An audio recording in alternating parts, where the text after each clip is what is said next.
ప్రియులరా, దేవుడు మనల్ని ఎందుకు పిలుస్తాడో తెలుసా?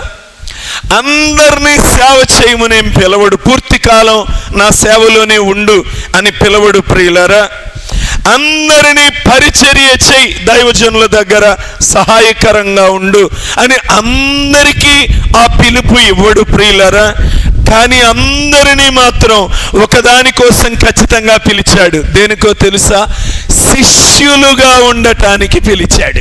మనందరినీ దేవుడు ఎందుకు పిలిచాడు అంటే, ప్రతి ఒక్కరిని కూడా ఖచ్చితంగా, సరే కొంతమందిని నువ్వు నా సువార్త సేవే చేయాలని పిలుస్తాడు, కానీ అందరినీ ఖచ్చితంగా శిష్యులనుగా చేయుడి. అందరినీ నాకు ఏమని, మీరు సర్వ సృష్టికి సువార్త ప్రకటించి ఏం చేయమన్నాడు?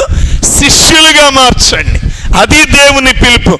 అది యూనివర్సల్ ట్రూత్.